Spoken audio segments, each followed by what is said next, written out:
从去年开始，我们这个整理柳营火车站前的这个公共运输的转乘空间哈，那这是我们完成的第9个台铁火车站前的这个空间的改造。坐火车的这个市民朋友下车之后，如果要转乘公车，需要走路到500公尺外的这个大路上去做搭乘。那我们经过我们的梳理呢，把火车站前的空间做出一个公车的回转的广场，以及设了2期的大客车停靠区，那方便这个乘客从火车站出来之后，只要走几步路就可以来转乘公车。焕然一新，以前太落后了，现在规划这样很好啊。哎呀，下雨天就可以直接从这边走到火车站，就可以不用淋雨，然后也不用晒太阳，觉得蛮方便的。今年7月即将上路我们市境内的这个通勤月票，公共运输通勤月票，包含台铁只要399的通勤月票呢，我想透过软硬体的这个提升，那我想对于市民朋友搭乘公共运输一定会更有吸引力。掌握市政3分钟，台南进步向前冲。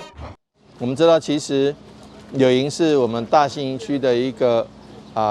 这个比较不大不小的区，但事实上这边的因为周边有柳营工业区，那也有一些机关学校，所以说通车的人还真的不少。往日由于下了火车之后通常要走一段路，那这个中间有没有任何的遮蔽？那所以说，碰到天候不好或下雨天的时候，往往大家都苦不堪言。这中间大概要走500公尺那所以说，我们不但把这个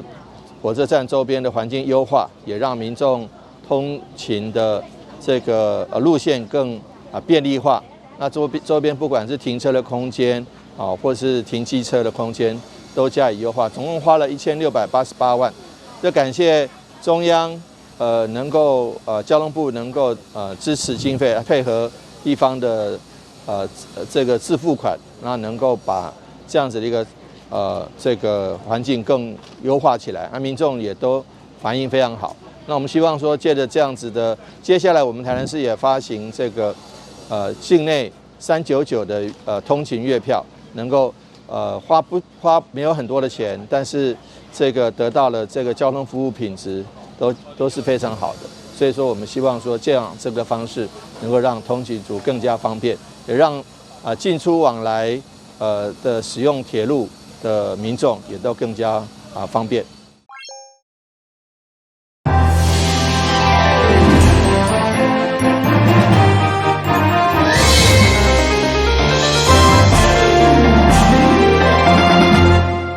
大家好，我是陈碧纯，欢迎收看5月3号礼拜3的中嘉台南地方新闻。往返台南安平甲平湖马经的高速船丽娜轮，伫110年4月启航，期间拄着疫情，所以停开。伫今仔日总算恢复航行，每礼拜有3天的航班。市长黄伟綽伫复航的第1天，嘛亲身到场到宣传，而且佮准备农特产，互旅客来品尝。因为疫情，伫去年9月底停开的邮轮，伫众人的期待，终于恢复航行。未来每礼拜有3天对安平到平湖，伫复航第1天，有回乡的民众、有游客初体验相当期待，而且会当对台南出发，认为相当方便。出去那个散散心嘛，看一看那个澎湖的风光，是这样。特别是疫情过后，对不对？对，就跟那个家人一起去那边玩一玩这样。第一次搭，应该体验会不错，对。有没有特别规划怎么样？他怎么想说要骑脚踏车？因为过去工作顺道可以过去骑没有骑过的地方，这个体验还蛮新鲜的。因为主要是从台南出发这样子，因为之前我们要搭的话都要从嘉义或者高雄比较远的地方，对我们住台南的人来讲就会比较不方便。日头早，市长黄伟綽伫高雄部航港局甲一民代陪同亲自上船来体验。虽然船重1万公吨，会当载800人，相当的平稳，但时速高达36海里，竟是成为世界上紧的飞船，会当大速地航停。对安平到平湖大约2点钟，其中除了亲切甲游客请安问好，嘛伫交通部的见证，向大家推荐到平湖上舒适的选择。非常高兴的迎来我们丽娜轮台南澎湖航线又要开始开航了。那这个航线是每个礼拜3、每个礼拜5、每个礼拜天，一个礼拜3个航班。那我相信，如果接着下来，随着旅游旺季的到来，可能航班还会再继续增加，我们也乐观其成。基本上，台南跟澎湖的航线，第一个航程短，第二个这个安平港也可以让丽娜轮这么大的这个客轮、货轮能够靠港。第三个，事实上它的一个效益观光效益或者是往来台澎中间的效益是最高的。第一个，它是我们国内最超过万吨级的客货轮。那因为它可以载客774人，也可以载车350部所以过去在我们的备援的计划里面呢，其实扮演很重要的角色。第二个，丽娜轮其实也是我是梁是李东升来啊，通过我们航许可的这个高速船现在所有国内的高都还没有办法通过夜航许可，可是唯一一条就是丽娜轮，它可以夜航许可。那换句话说，这条丽娜轮是可以在晚上来开航。那尤其是这条船，我刚刚也跟我们洪总也稍微聊到，我们既然是到澎湖去看花火，如果未来可以规划在船上来看花火来夜航，也许是一个不错的安排面对澎湖航线伫南台湾重新启航，成为台南观光旅游的纳色公路，游玩嘛把机会来体验到宣传。今天是丽娜轮的台南到澎湖的首航那我们也跟着市长来到船上来看到他们的这个view是非常的美。那刚刚董事长也有介绍到这个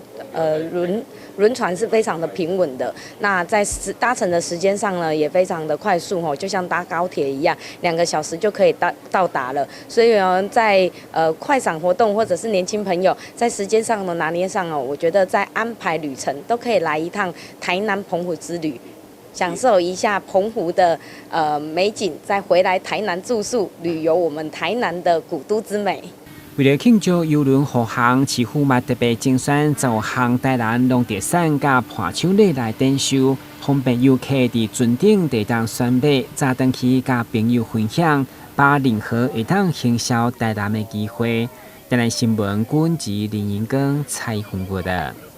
日本平户市长黑田诚彦一家人，伫疫情解封以后，第一届来到台南市参加电成功的祭典。同时嘛拜会市长黄伟哲，双方将对文化、产业甲学术进行讨论，希望有更加密切的交流。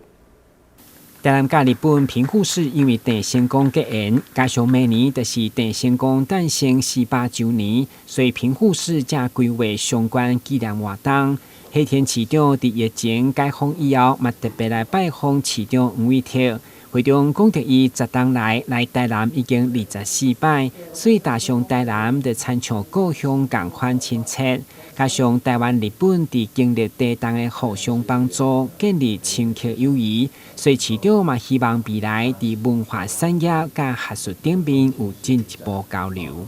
郑成功在台湾民间因为他这个来台湾开辟台湾。所以说在台湾历史上有一定的定位。那但是由于这个正式的这个母亲，那让平户跟台南平户跟台湾，尤其结成了一个非常紧密的关系。这个连结其实也见证了在这一段时间以来，近年来，不管是3.11地震，不管是台南的02、06地震，或者是在疫情期间，日本政府对台湾的协助，我们都这个感受得非常深。我想在未来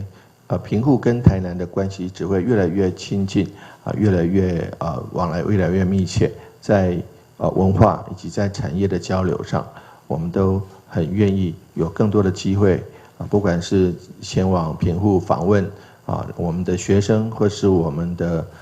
这个民间跟官方的往来，或者是平户来台南，我们都热忱的支持跟欢迎。会中市长委替马地政郑成功文创伴手礼甲纪念品来销送，热情欢迎因时常来台南，嘛期待未来更较侪来自日本的朋友会当品尝台南优质的农特产品。台南新闻综合采访报道。因为高中小接到市府的行政命令，要求3成到6成不等的老师，只要会晓80句的英语，就当得到英语的认证。这款做法，予议员王家珍伫定期会质疑批评，根本是因为英语的师资无够，伫做表面功夫，要求市府教育局爱做检讨。议会定期会3号进行教育局的工作报告，当中议员王家珍表示，因为学校接到行政命令，要求各校依照规模，予3成到6成的老师接受英语认证，而且只要会晓80句课式英语，就当得到认证。某老师纷纷向伊申请。议员认为，这款的做法对增加老师压力，嘛是英语师资不足的表面功夫，要求教育局检讨。律师局长澄清，该命令是沟通无好势，造成误解。为什么我们的英语师资那么的欠缺？那你们只会要师资，没有从根本面向考虑到何以英语师资那么欠缺？去年你们是不是一起成长？老师，对不起，你说一下怎么样？课室英语啊，或许大家不了解啊。我们的英语有领域，就是说，好，我艺术人文或是健体，它把它设定为领域双语。领域双语不等于全英语，这个第一个要厘清。第二个，课室英语，所以你刚刚的60%，就是老师在上课的时候，他叫学生齐坐下，或是指导学生，那个像900句型一样，就一句一句，那个不是老师。所以你说。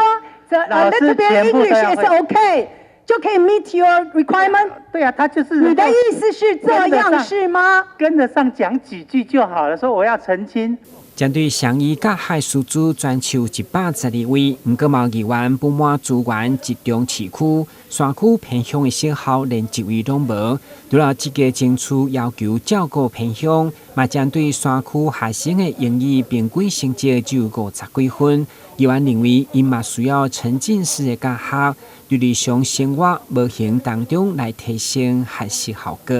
台南新闻军职林英光采访报道。咱台南有一间婚纱公司改装的餐酒馆，店内不是一般餐厅，或者是婚纱浪漫的风格，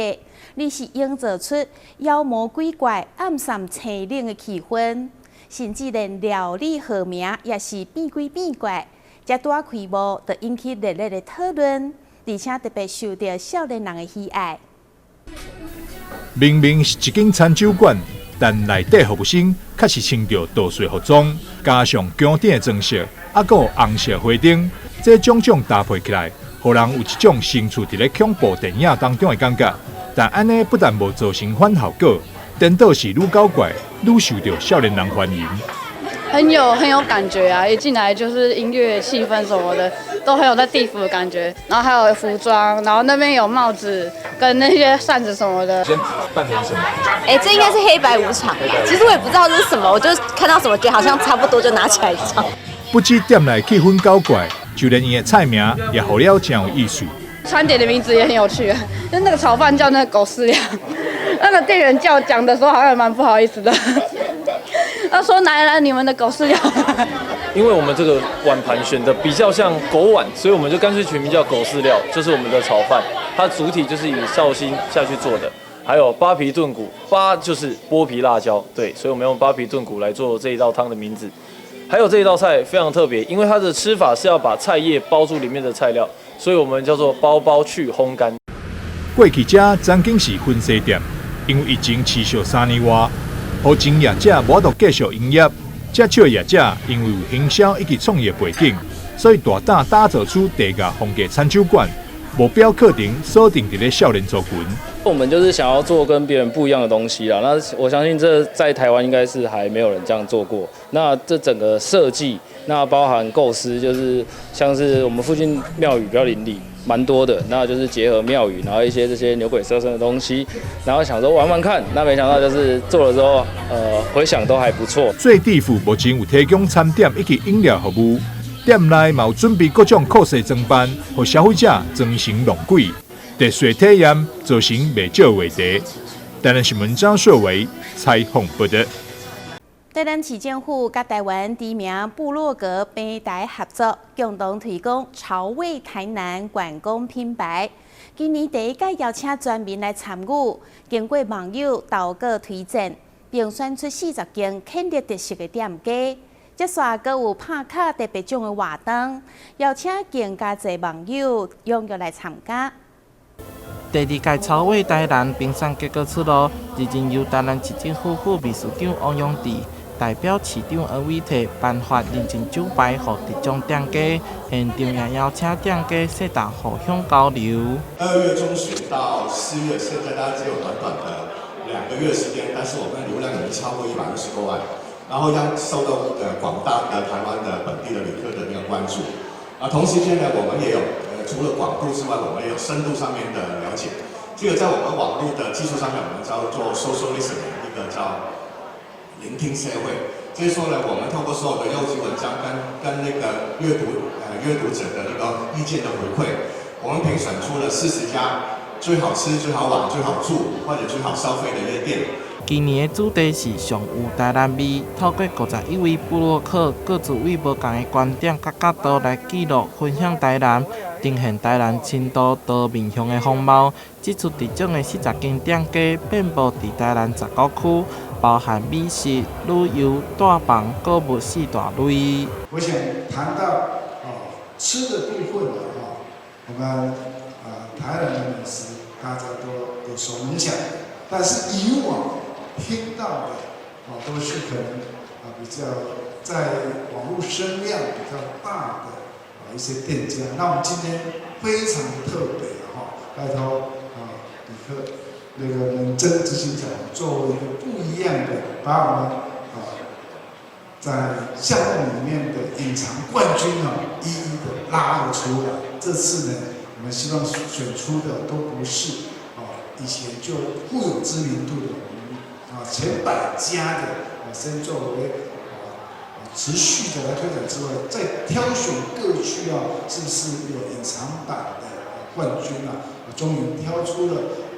40家。为了当带动店家商机，台南市观光旅游局表示，后续还有第3场拍卡特别奖，为今仔日开始到5月底，游客只要到这40间店家拍卡，并发文投稿到活动网站，就会当参加抽奖送贺礼。台南新闻杨尚怀采访报道。中华艺术科技大学幼保系教授陈朴真创作的阿嬷的彩虹车绘本，邀请合作的插画家詹书琪来分享册内面的画图原作。5月3号开始，一直到15号，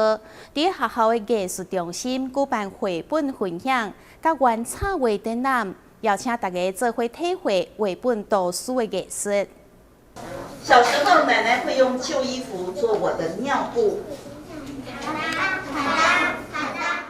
老师讲到绘本当中的文字，搭配咔嗒咔嗒的声音，让小朋友更容易融入去故事情节当中。这本《奶奶的裁缝车》绘本是中华艺术科技大学幼保系教授郑伯珍甲插画家曾思琪共同的创作。文字内容的发想来自郑伯珍教授有感社会形态改变。为过去农业社会演变到资讯科技的社会，在人甲人之间的距离煞愈来愈冷淡，会怀念起囡仔时阿嬷搭着裁缝车，为厝内的人补衫补裤新影，创作出这本《奶奶的裁缝车》。从传统的农业社会到资讯科技社会那家庭呢，从大家庭转变成小家庭那家人的关系呢日渐疏远那亲情呢也比较淡薄那在这个情况下呢，我经常呢想起奶奶呢我小时候她在踩裁缝车的身影以及呢裁缝车呢咔嗒咔嗒的声音所以我想创作这一本绘本那这一本绘本的特色呢最主要就是在插画上呢采用比较温馨比较温暖的一个色彩哈。那在书名的设计上呢，裁缝车3个字是用裁缝车的裁缝的小物件呢，来做图像化啊。那在前后扉页的设计上呢，也颇具巧思哈。前扉页呢是里面呈现的是奶奶做裁缝的一些小物件啊，那后扉页呢是这个奶奶这一辈子呢帮家人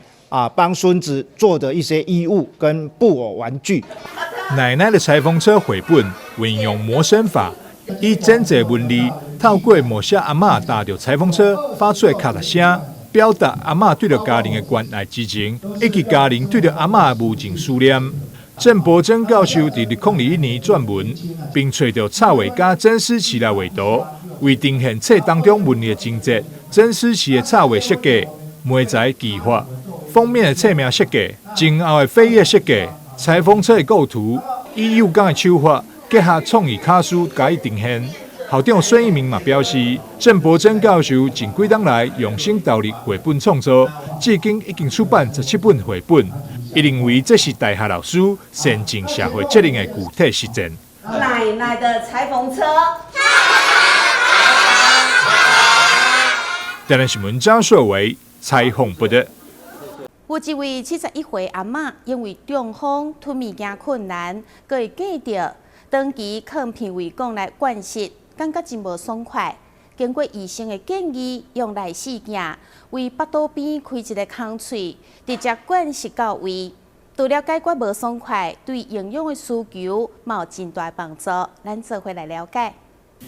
对着无法吞，不得已需要鼻仔插管来饮食的民众，当然有伊的必要性。不过，迄款痛苦真正无试过无法度体会。基比医学中心表示，其实伫腹肚壁藏一个孔来灌饮食甲药物，长期来讲，除了减少肺炎的风险，营养吸收更较好。光线会当藏伫衫下面，互病人保留面子，恢复自尊，好处多多。胃造口它的进行方式就是我们可以再用内视镜用胃镜导引下，那我们会在肚子的大概左上腹的地方，那开一个小孔洞，大概1.5公分大这样子，那么管子就可以从这边放进去。那好处就是说，第一个它不是在